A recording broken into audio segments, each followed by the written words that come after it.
He sacrificed his last ride to save a wounded alien. At dawn, her deadly sisters arrived in silence. Ewan Barnes woke to the shrill sound of the motion sensor blaring through the silence of Outpost Dune. The shriek cut into the stillness of the desert night, its high-pitched tone like a jagged knife scraping against his nerves. It was a sound he had grown accustomed to over the past 3 years, ever since the Federation had left him alone on this forgotten corner of the galaxy. The deserted outpost, perched on a desolate desert planet, had once been part of an extensive monitoring network, but now it was just a ghost station. The Federation had long since moved on. No one cared about Outpost Dune anymore except for Ewan. The sharp beep of the motion sensor jerked him awake. His eyes flicked open instantly, adjusting to the dim glow of the single light in the corner of the room. His body moved without thinking, muscles tensing beneath the sun-bleached skin, each joint creaking from the long hours of isolation. With a practiced motion, Ewan grabbed his pulse rifle from the nearby table, the weight of it comforting in his hand. There was no time to think. He needed to react. A thin sheen of sweat had already begun to form on his forehead as he stood, moving quickly and silently across the room. His worn boots made almost no noise on the metal floor. The walls of the outpost creaked and groaned as the desert winds howled outside. Through the cracked windows, the first hints of dawn began to light the horizon in fiery hues, amber and crimson from the twin suns of the Cygnus system. The wind kicked up dust and sand, rattling the metal exterior of the outpost as if the planet itself was alive and angry. Ewan glanced at the screen showing the motion sensor readout, his fingers swiping the holographic display into view. A chill crept up his spine as he read the information. Proximity alert Sector 7. The screen showed a small dot flickering about 2 miles east of the outpost. Too large for the sandworms that occasionally prowled the dunes, yet too small for the native desert wildlife that rarely came close to the station. Ewan narrowed his eyes. Something was out there. Something, or someone. He ran a hand through his light brown hair, feeling the familiar tension settle into his chest. Phantom, he muttered under his breath. His companion, a massive blue-skinned equinoid with shimmering iridescent scales, stood in the corner of the room, its large, intelligent eyes blinking in sequence as it looked at Ewan. The creature snorted softly, its 6 muscular legs shifting beneath its heavy body. Phantom had been with him since the beginning of his solitary assignment at the outpost, and over time it had become more than just a mount. It was a friend, a constant in the unchanging emptiness of the desert. "Looks like we've got company," Ewan said softly to the equinoid, who responded with a soft whinny as if to acknowledge his words. He grabbed his gear, canteen, medkit, emergency beacon, sidearm, and strapped it onto his chest. The sun was just beginning to rise, but the desert air still carried a bite that made his skin prickle. With one final look at the empty room, he swung his leg over Phantom's back and spurred the creature into motion. The ride across the sand dunes was smooth but silent. Phantom's hooves barely made a sound as they crossed dune after dune, the landscape stretching endlessly before them. The twin suns rose higher, painting the sky with colors that bled into one another. Crimson, amber, and gold, like a painter's palette smeared across the heavens. Ewan adjusted his grip on the reins, squinting into the horizon. Whatever was out there, he needed to find it before it found him. There was no telling what kind of trouble could be hiding on this forsaken planet. As they crested a particularly large dune, Ewan spotted something ahead. A dark shape lay sprawled across the sand, barely visible against the harsh contrast of the rising sun. Phantom slowed as Ewan drew in his breath, scanning the scene below. The figure seemed humanoid, but the shape was wrong, unfamiliar. It didn't belong here. Ewan's heart rate quickened as he dismounted Phantom and crept closer, careful to make as little noise as possible. His boots sank into the soft sand with each step, and the wind whispered across the open desert, carrying with it the scent of salt and dust. The closer he got, the more details began to emerge from the silhouette. A humanoid form, green skin and silver-white hair. It was an alien, a woman by the looks of it. Ewan's instinct screamed at him to draw his weapon, but he didn't. The figure was too still, too quiet. Cautiously, he crouched beside her, his pulse rifle now in his hand. She was breathing, shallow and weak. Blood stained her torn battle attire, and a nasty gash ran down her leg, crusted with sand and dried blood. Her body was battered, but she was alive. For a moment, Ewan simply watched her, uncertain of what to do next. "Hey," he said softly, placing a hand gently on her shoulder. He wasn't sure if she could hear him, but there was no harm in trying. "Can you hear me?" Her eyes snapped open with a sharp, startled gasp. The violet irises and slit pupils locked onto him, full of alarm and distrust. In an instant, she scrambled away from him, reaching for a weapon that wasn't there. "Whoa, easy," Ewan said, raising both hands in a gesture of peace. "I'm not going to hurt you." The alien woman spat something in her native language, then switched to broken standard. "Human, why here?" "I'm here to help you," Ewan said, crouching down beside her. "You're hurt. Let me help you."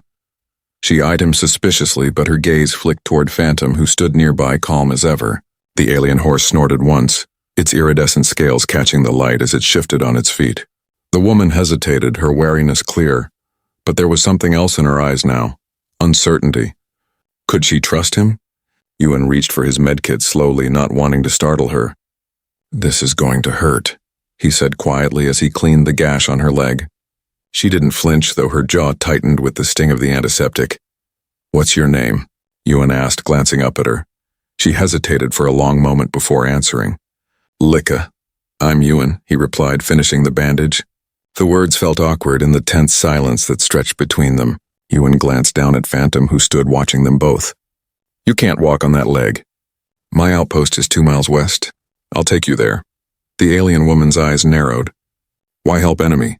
"Because it's the right thing to do," Ewan answered simply, offering his hand to her. "Let me help you."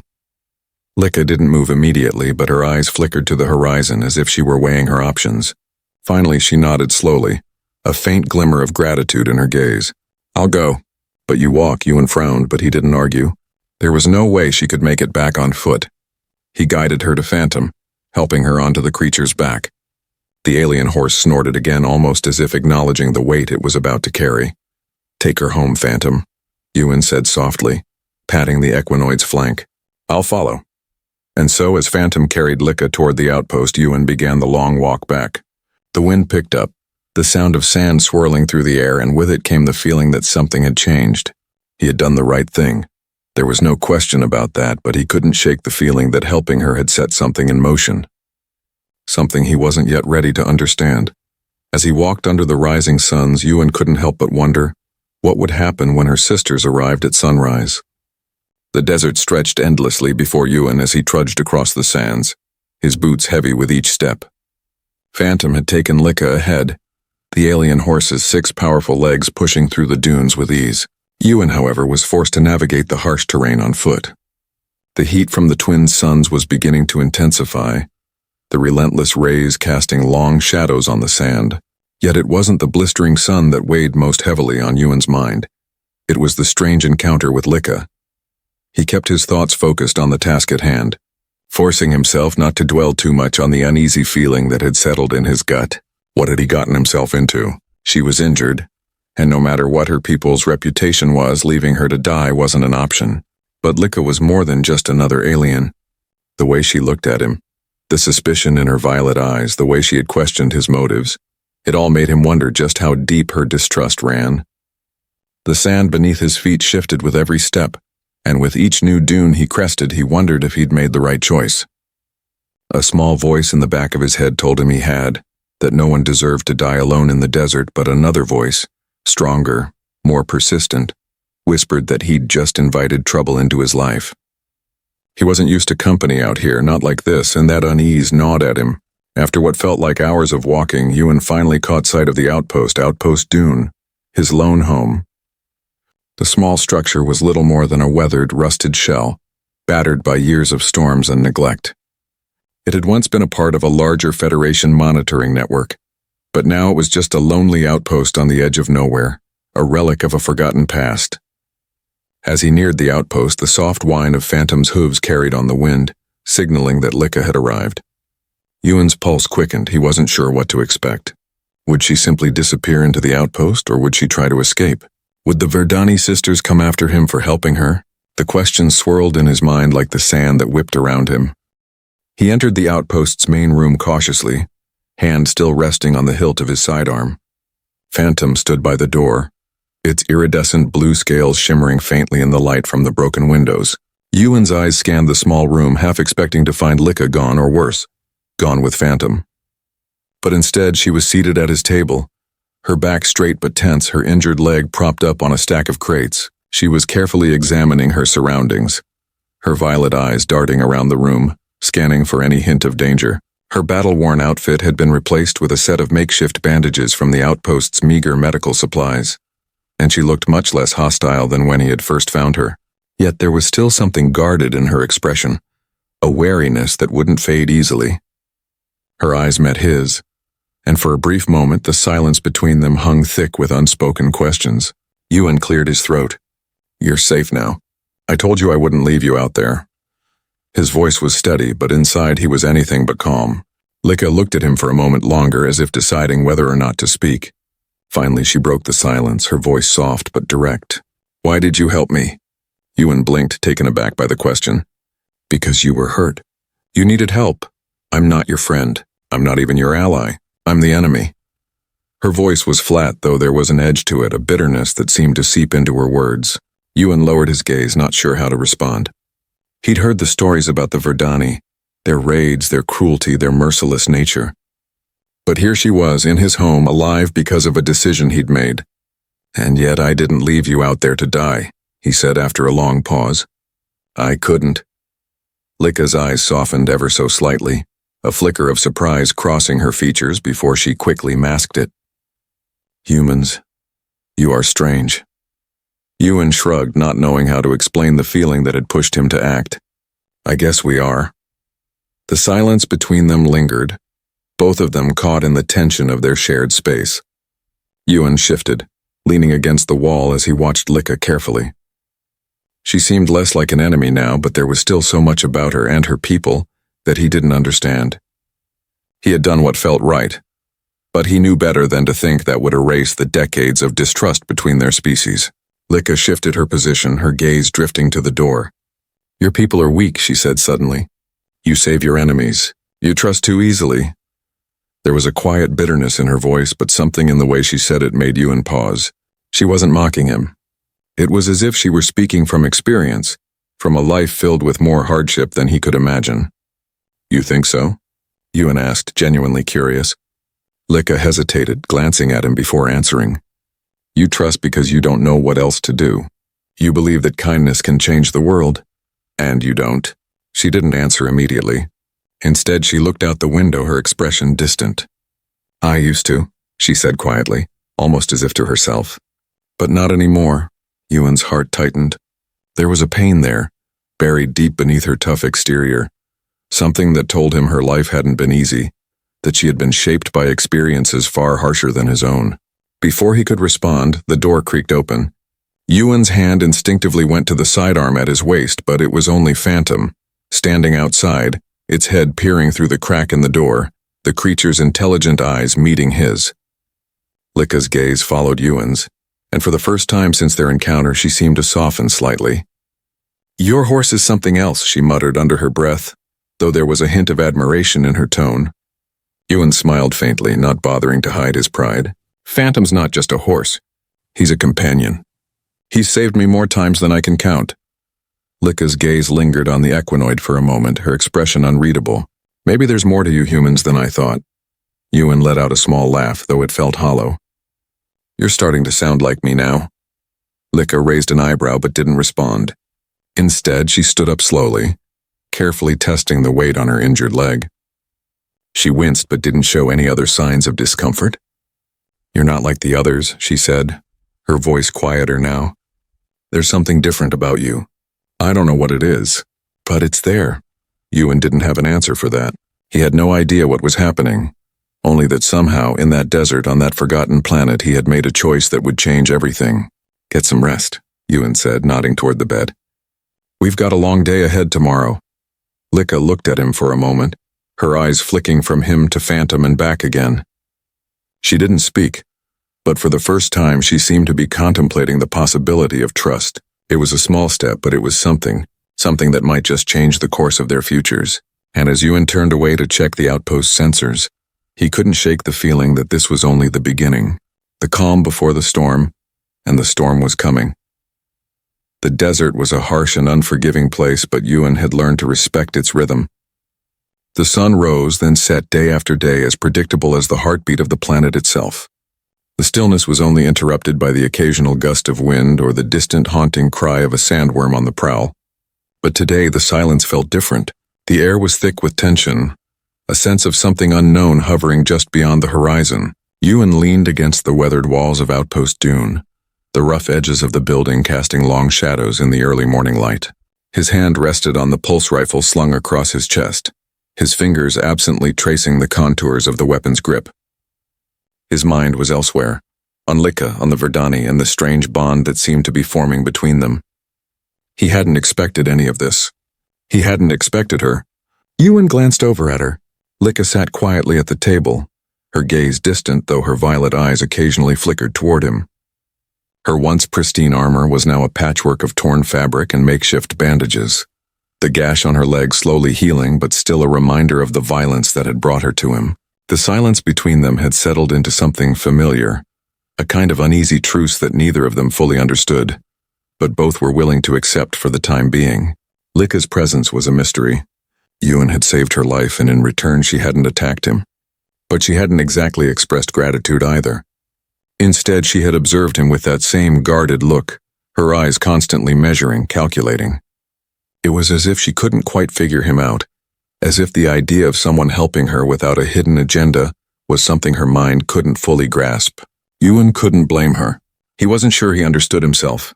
She had said it before, he was different. His actions were different. She had saved countless lives in her time, no doubt, but this felt like something else. Ewan wasn't sure if that was a compliment or a warning.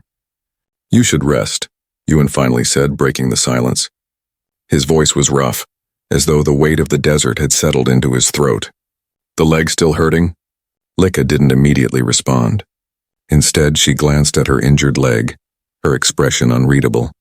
The bandages were soaked through with blood, but not enough to suggest it was anything too serious. She had been healing slowly, but she was getting better. Still, there was something more that lingered, something unspoken between them. "I'm fine," she said after a long pause, her voice flat. But there was a trace of something else in it, a weariness perhaps. "You don't need to worry about me." Ewan didn't answer right away. He wasn't sure if he wanted to keep pressing, but something in her tone made him hesitate. The words, the indifference, they seemed to hide something deeper. What had she been through? What kind of life had she led, to make her so distant, so unwilling to accept any form of kindness without suspicion?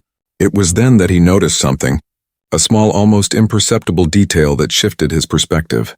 Lika's fingers were wrapped tightly around a small, weathered pendant hanging around her neck. A simple piece of silver, shaped like a crescent moon. It was the only piece of decoration she wore, the only thing that stood out against the dull colors of her desert-worn clothing. The pendant seemed to be a part of her, like a shield, something she clung to for comfort in a world full of uncertainty. He couldn't help but wonder, what was it that she was holding on to so desperately? Without realizing it, he had taken a step closer to her, his curiosity pulling him forward. But before he could say anything, the door to the outpost creaked open and the sound of Phantom's hooves echoed outside. Ewan's heart skipped a beat. He knew it wasn't just the wind this time. Footsteps crunched on the sand outside, and then came the unmistakable sound of something, or someone approaching at a steady pace. Ewan's pulse quickened as he instinctively reached for his rifle, his fingers brushing the cold metal. Something was happening. Lika's posture stiffened immediately. She glanced toward the door, her expression shifting from cautious to alert. Without a word, she pushed herself to her feet, favoring her good leg. Her hand hovered near the weapon strapped to her side, though she made no move to draw it. Ewan watched her, tension mounting in his chest. It was clear she was already on edge, her instincts telling her to prepare for something. But what? "Who's out there?" Ewan asked quietly, his voice low and cautious. He didn't want to spook her, but the instinct to protect what little he had left, a sense of security, of control, was growing stronger. Lika didn't answer immediately.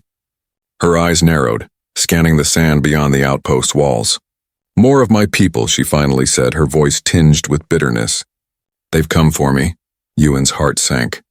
"The Verdani." He knew they were fierce, ruthless. Raiders who swept through planets like storms, taking what they wanted and leaving nothing but destruction in their wake. But why were they here? Did they know about him? Did they know what he had done? Before he could respond, the door swung open fully, revealing 7 figures standing in the blazing desert sunlight. The women stood in perfect formation, their movements synchronized and purposeful, like a pack of predators converging on their prey. Each of them was dressed in lightweight armor, adorned with desert garb that had clearly seen better days. Their skin was a deep emerald, their hair silver white and glinting in the sun. Each of them had a weapon, blades, bows, and energy disruptors, each one a tool of war. Yuan's hand instinctively went to his sidearm, his grip tightening. These were not ordinary travelers, not simple nomads. These were the Verdani, the same women Lika had spoken of. The same women who might see him as nothing more than an obstacle to remove. One of the women stepped forward. She was tall, her posture commanding, and though her face was adorned with scars and markings, there was a certain elegance in the way she moved. She had an aura of authority, the kind of presence that demanded respect, or fear. "You have something that belongs to us. Human," she said, her voice crisp and clear. Without a trace of emotion, Yuan stood his ground, his hand resting lightly on his sidearm but not drawing it just yet. He glanced at Lika, who stood beside him, her face betraying little emotion but her eyes wide with apprehension. The woman who had spoken was clearly the leader, her gaze flicking between Yuan and Lika, as if measuring them both. "Lika is under my protection," Yuan said, his voice firm, but there was a knot in his stomach. He had no idea if these women would honor that claim or simply take Lika by force. The leader's eyes softened for a moment, but the tension in her gaze never fully dissipated. "You saved her life, human. For that we owe you a debt." "A debt?" Yuan felt a strange mix of relief and confusion. A debt wasn't exactly what he had expected. He had helped her because it was the right thing to do, not because he wanted anything in return. But that didn't seem to matter. The Verdani, it seemed, had their own way of repaying kindness. The leader took another step forward, her eyes locking with Yuan's. "But you also put yourself in danger, and for that we must decide what to do with you." Yuan's grip tightened on his rifle. The last thing he wanted was to get tangled up in whatever dangerous game these women were playing. But now, with them standing before him, his options were limited. The only thing he could do was wait, to see what their next move would be, and hope that whatever debt they owed him wouldn't end in disaster. The moment hung between them like the desert air, heavy, still, and uncertain. The 7 Verdani women stood in a line outside the door, their presence like a storm on the horizon, poised to either blow over or descend with overwhelming force. Yuan felt the weight of their gazes on him, each pair of violet eyes assessing him, reading him, perhaps trying to decide whether he was an ally worth keeping alive or an obstacle to remove. Lika's face remained unreadable, though there was a subtle shift in her posture, a tenseness in her shoulders that hadn't been there moments before. The leader of the group, her name, Yuan assumed, was Naira, stepped forward with the fluid grace of a predator, every movement calculated and deliberate. Her eyes locked onto Yuan's, and for a long moment neither of them spoke. The desert wind whispered around them, carrying the distant hum of sand swirling in the heat. "I am Naira," the leader said finally, her voice low and calm, yet unmistakably authoritative. "First hunter of the Verdani sisterhood. You are the human who saved our scout, Lika." Yuan said nothing at first. His mind raced, trying to parse her words, trying to understand what this meant. "You saved her," Naira continued, her gaze flickering briefly to Lika. "For that you have our gratitude, but it also means something else." She let the silence stretch, giving her words weight. Yuan shifted on his feet, his instincts warning him to stay alert. He didn't want to provoke them, but he couldn't let them intimidate him either. "I don't want anything from you," he said, his voice steady but not without an edge. "I helped her because it was the right thing to do. Nothing more." Naira raised an eyebrow at his response, her eyes narrowing slightly. "You think so?" she asked, her tone tinged with something almost like amusement. "You gave her your mount. You risked your life for a stranger, an enemy by your people's standards, and yet you say you don't want anything in return?" Yuan's heart skipped a beat. He hadn't thought of it that way. He had acted instinctively, but now that he thought about it, he realized that he had put himself in harm's way. He had trusted her, despite knowing nothing about her or her people. And now, standing before Naira and her sisters, that decision felt both noble and foolish at the same time. Lika, still standing beside him, seemed to notice his discomfort. She stepped forward, her voice a low murmur.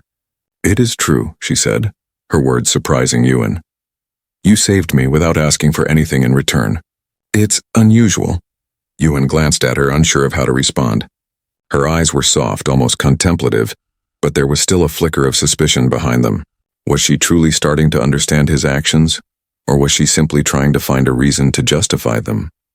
He couldn't tell. Naira continued, her gaze flicking between Yuan and Lika. "The Verdani don't take kindness lightly. It's not something we've often encountered from humans. You're an enigma, human. You saved one of us, yet you still stand here knowing the danger that we represent." She paused, her voice lowering. "What do you want from us?" Yuan shook his head, his jaw tightening. "I don't want anything from you. I never did. I'm not asking for any favors or promises. I did what any decent person would do. It's not complicated." Naira studied him for a moment longer, then nodded slowly, almost imperceptibly. "Perhaps, but you have put us in a difficult position." She stepped back, motioning for the others to follow her. They moved as one, fluid and precise, a well-practiced unit. Their eyes remained on Yuan, each woman silently assessing him. Lika looked up at him, her expression softening. "You've earned their respect in a way. That doesn't mean they won't try to kill you, though." Yuan gave her a pointed look. "Great, just what I wanted to hear." The sisters formed a circle around Yuan, and he felt the weight of their attention on him. Naira's voice broke the tension again, this time carrying a deeper resonance. "The debt you've earned cannot be left unpaid. Among my people, that is how things are done. If you help, you will be helped in return. If you save a life, your life is bound to theirs until the debt is repaid." Yuan furrowed his brow, confusion taking over. "Debt, I didn't ask for any of this. I don't need your protection or whatever this is." Naira's eyes were piercing, cold as the desert wind. "You misunderstand. This is not about protection. This is about obligation." She stepped closer, lowering her voice to a near whisper. "The Verdani are not known for mercy, human. But we do not forget when someone does something that goes against the nature of our kind. It changes things." Lika moved beside Yuan, her voice barely a whisper. "In my world, a life saved means something deep. The bond created cannot be broken easily." Yuan swallowed, his throat dry. His mind spun as he tried to make sense of everything. The Verdani, with all their strength, power, and fierceness, had their own code, one based on something he didn't fully understand. But he wasn't sure he wanted to. What had started as a simple act of kindness was now spiraling into something he had no control over. "So what now?" Yuan asked, his voice quiet but firm. "What does this debt mean for me?" Naira gave him a sharp look, a calculating gaze that held more weight than he could have anticipated. "Now," she said, her voice softening just a touch, "we figure out what happens next." Yuan took a step back, his mind racing as he glanced at Lika. Her eyes were now more serious, almost sympathetic, and he wondered what that meant. He had known her for such a short time, and yet, in that moment, he felt like there was something more between them than either of them were willing to admit. "I'm not asking for anything," Yuan repeated, his voice resolute, though the uncertainty still gnawed at him. The silence between them deepened, but Naira didn't seem to be finished. "You're right," she said finally. "You didn't ask for anything. But now you have something more than you bargained for." The words lingered in the air, a promise and a warning wrapped in one. Yuan shifted uncomfortably, unsure of where this was headed. His mind spun, trying to keep up with the strange turn his life had taken in the span of a few days. He had never imagined that his quiet life in the desert would lead to this moment, facing down the most feared species in the galaxy, caught in a strange web of debts and promises. But here he was, and he had no idea what would happen next. "What do you want me to do?" Yuan asked, his voice steady but his heart racing. Naira's lips curved into a tight, enigmatic smile. "Wait," she said. "Just wait. For now." And so, as the sisters turned and began to move back toward the horizon, Yuan felt the weight of their words settle over him. This wasn't over. In fact, it was just beginning. The winds of change were sweeping through the desert, and Yuan Barnes had unwittingly stepped into a storm far beyond his understanding. The morning after the Verdani sisters had arrived was filled with a strange quiet. Outpost Dune, for the first time in years, felt like more than just a lonely, abandoned station. It was a place teeming with potential danger, uncertainty, and the weight of an unspoken promise that hung heavily in the air. Ewan Barnes couldn't shake the feeling that his life, once a simple routine of solitude in the desert, was no longer in his control. After the sisters had left to set up their camp in the dunes, Ewan found himself standing at the window, gazing out at the endless sea of sand. He could see them, silhouettes against the scorching sun, working in perfect unison to establish a perimeter around the outpost. It was almost unsettling how they moved, so precise, so coordinated. There was a dangerous beauty in their efficiency, something that made Ewan feel small and inconsequential. Behind him, Lika had stayed in the outpost, her leg still wrapped in bandages, though it seemed to be healing. She had insisted she didn't need help, but Ewan could see the weariness in her eyes, a tiredness that went beyond physical injury.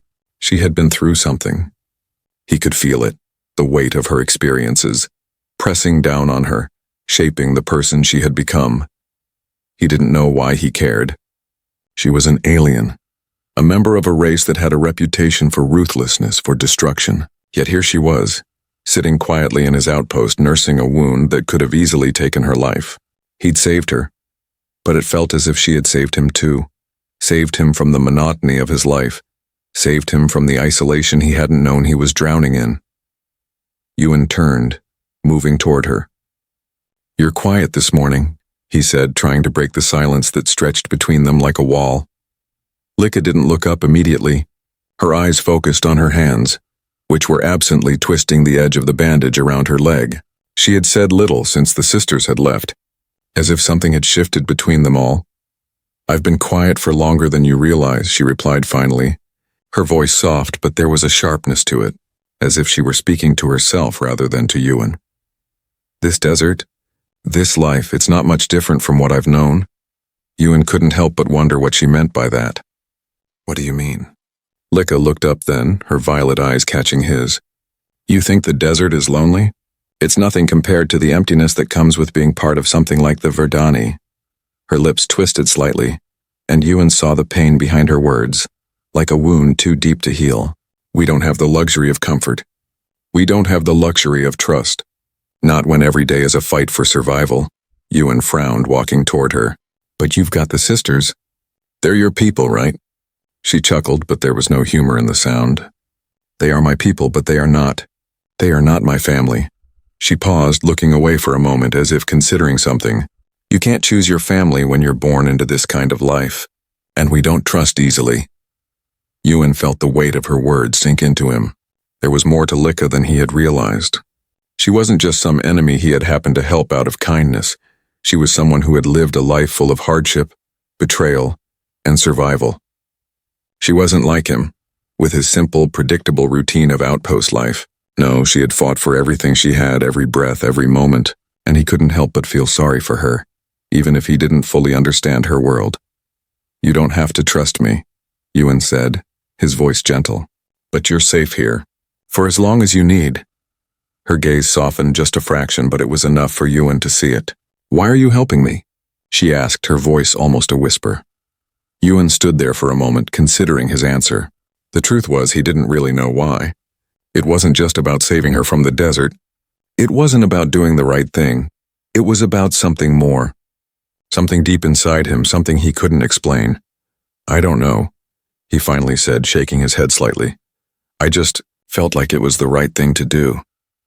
Lika's eyes searched his face for a moment as though trying to see past the surface of his words. Then she seemed to accept it, the guarded expression slipping back into place.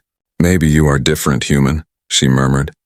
Almost to herself, Ewan didn't reply, but the words lingered in the air between them, heavy with meaning.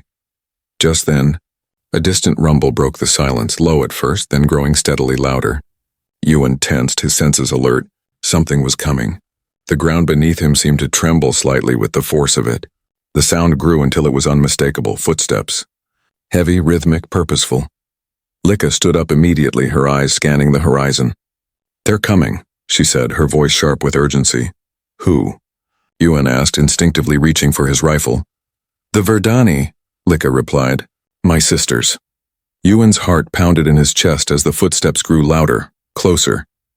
The tension in the air became almost unbearable. He glanced at Lika, who was now standing at the window. Her eyes narrowed, watching for the first sign of movement. Her body was poised, ready, but there was something in her stance that made Ewan uneasy. She wasn't afraid, but she was prepared for something. Lika turned toward him, her face set with a quiet determination. They'll want to know where I stand. They'll want to see if you are a threat or an asset. But you won't be alone. Ewan's mind raced. What did she mean by that? How was he supposed to face down a group of battle-hardened aliens who could easily take him down if they wanted to? He had no answer, no plan. He just knew one thing: he wasn't ready for this. The door to the outpost swung open, and there they were. 7 figures emerged from the dunes, their silhouettes framed against the bright desert sun. The women walked in perfect unison, their movements graceful, lethal. Their eyes locked onto Ewan with unsettling precision. Naira, the leader, stepped forward. Her voice cut through the tense silence. We've come to see if your actions have been more than just impulsive. We've come to see if you've truly earned our trust. Ewan swallowed hard, trying to keep his composure. I've done nothing but help. Naira's eyes flicked to Lika, then back to him. You think that is enough? The question hung in the air, charged with meaning. Ewan didn't know the answer, but he knew one thing for certain. Whatever came next would change everything. The harsh winds of the desert howled outside, the heat already beginning to rise as the sun climbed higher into the sky. The air inside Outpost Dune felt thick, almost oppressive, as if the very walls of the small building were closing in. Ewan stood at the center of the room, his pulse rifle gripped tightly in his hands, though his stance was rigid and his gaze unwavering. The 7 Verdani women stood in a loose formation, their eyes trained on him with a focus that felt both calculating and predatory. Naira, the leader of the group, had stepped forward once again, her emerald skin gleaming under the dim light filtering through the broken windows. Her presence was commanding, almost unnervingly so. She didn't need to say a word for the others to follow her lead. Their movements were synchronized, their every step measured with precision. Ewan felt the tension in the room, the weight of their silence pressing down on him like a heavy, unseen force. He had expected something like this, the quiet scrutiny, the judgment. But it still felt foreign to him. After all, he was the one who had extended the hand of kindness, not them. He had helped Lika because it was the right thing to do. Yet here he was, standing in front of these fierce women, unsure of what they truly wanted. We've come to see if you are truly worthy of our trust. Naira finally spoke, her voice cutting through the thick silence. You helped one of us, human, but that is not enough to earn your place in our world. Ewan's grip on his rifle tightened, but he kept his composure. His voice was calm, steady. I didn't help her to earn anything. I helped her because it was the right thing to do. Naira's lips curled into a faint smile, but it was the kind of smile that didn't quite reach her eyes. You think it's that simple? You think saving one life means you've earned our loyalty? The Verdani do not owe anyone anything, not even those who have shown us kindness. Her words stung more than Ewan had anticipated. They were harsh, yet there was something in her tone that hinted at something deeper, a bitterness, a history of mistrust, perhaps even betrayal. Ewan had heard the rumors about the Verdani, how they were a fierce and proud species, but hearing it firsthand from one of them made it all too real. I don't need your loyalty, Ewan replied, his voice firm. I didn't come here to become part of your world. I'm just trying to survive on my own terms. The women exchanged a brief glance, a silent communication passing between them. Naira's expression softened ever so slightly, but there was no kindness in it. Instead, there was something more calculating, something that hinted at the complexity of their situation. Surviving on your own terms is a luxury few can afford, Naira said, her eyes flicking toward Lika for a moment. And even fewer understand what it means to truly survive, to live in a world where every day is a fight, where every decision could be the difference between life and death. Ewan remained silent, unsure of what to say. He wasn't sure if Naira was speaking to him or to herself. But one thing was clear, her words had weight.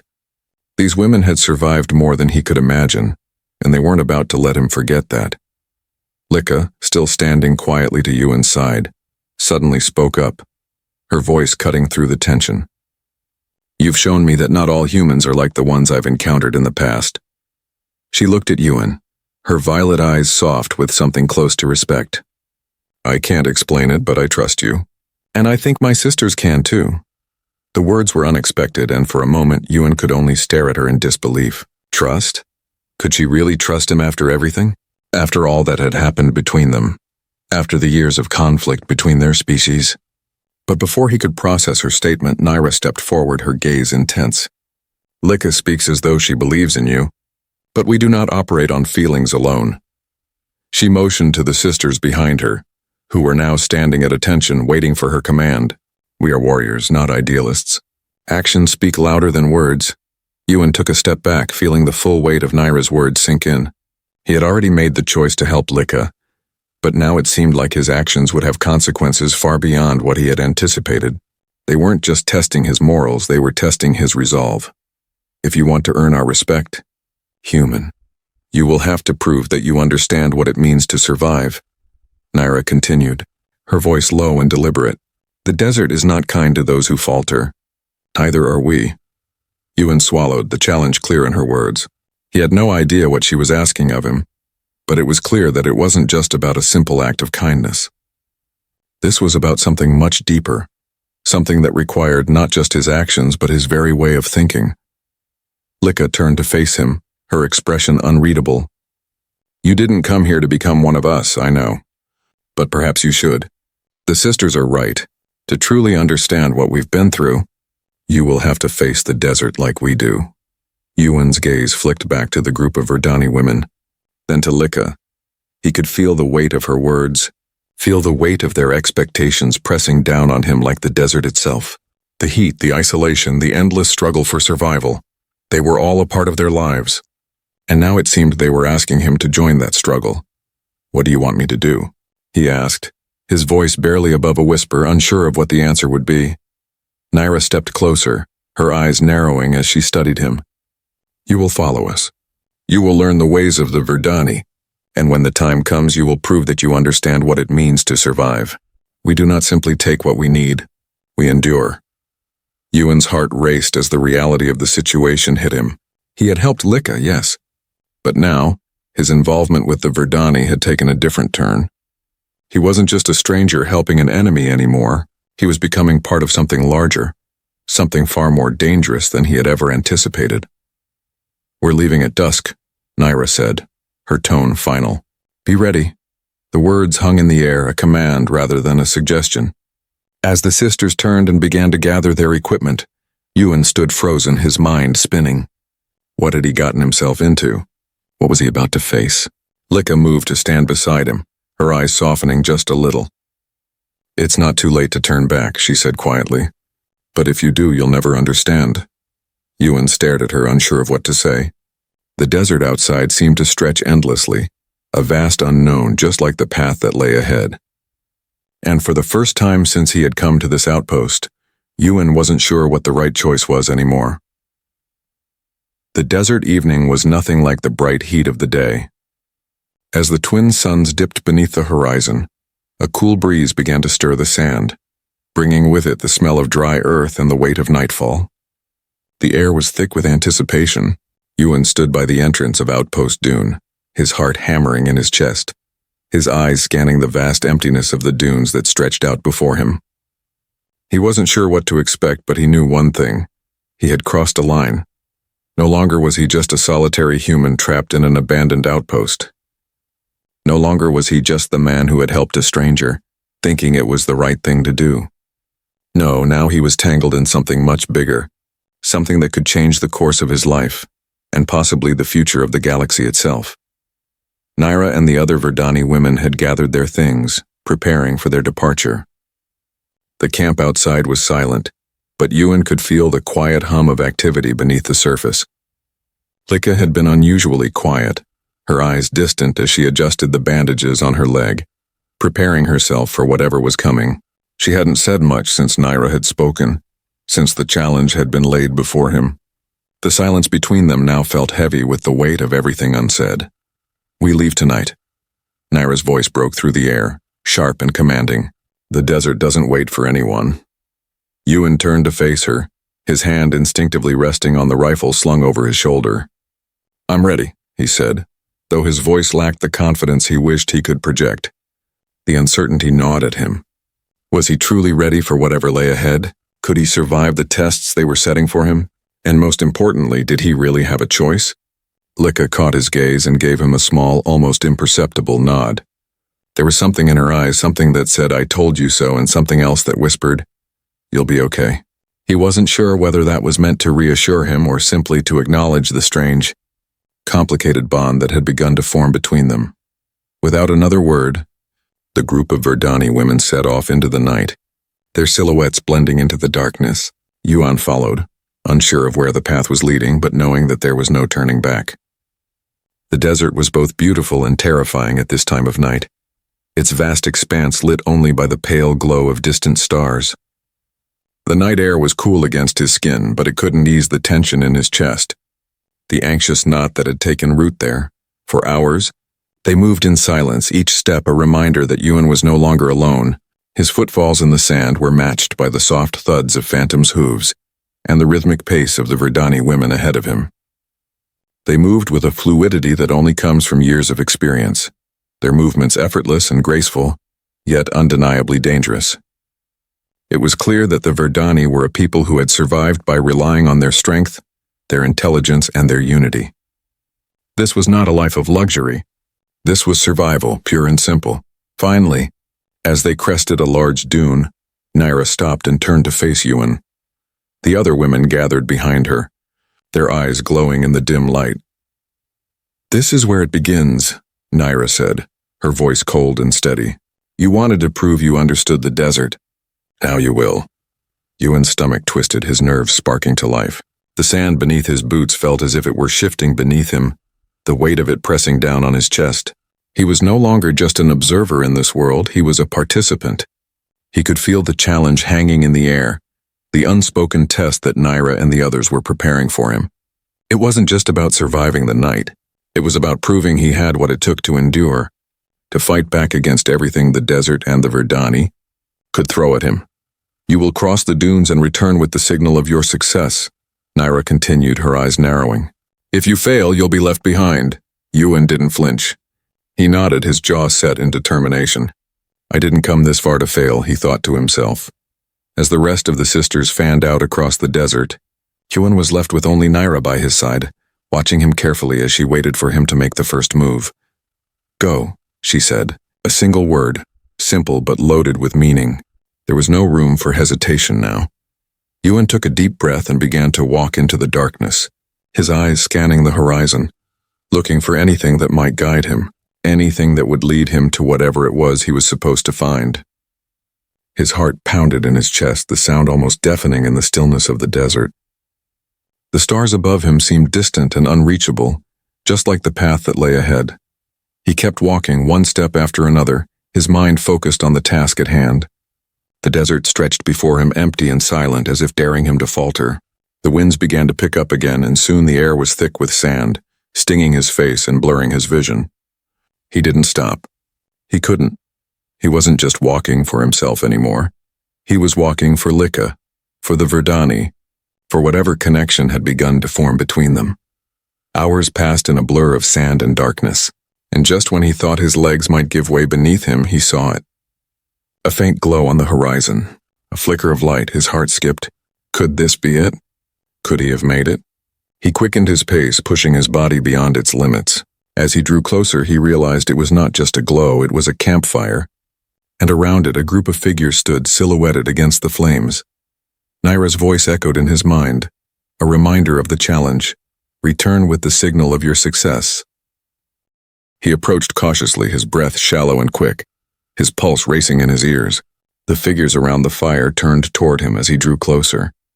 His hand instinctively went to the rifle at his side, but before he could react, one of the figures stepped forward. It was Lika, her eyes locked onto his, a silent understanding passing between them. The firelight flickered in her eyes, her expression unreadable, but as she stepped closer to him, she gave him a small, knowing smile. "You've made it," she said quietly, her voice carrying the weight of something unspoken.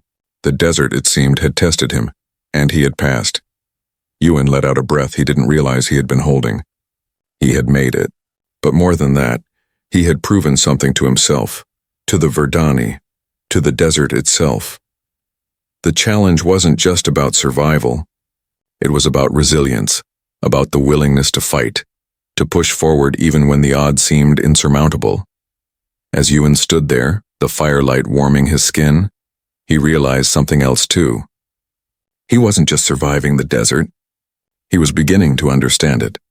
And more importantly, he was beginning to understand what it meant to belong to something greater than himself. The Verdani had called him human. They had tested him, and now they were watching him not as a stranger, but as someone who had earned his place among them. The journey had just begun, but Ewan was no longer afraid of what lay ahead.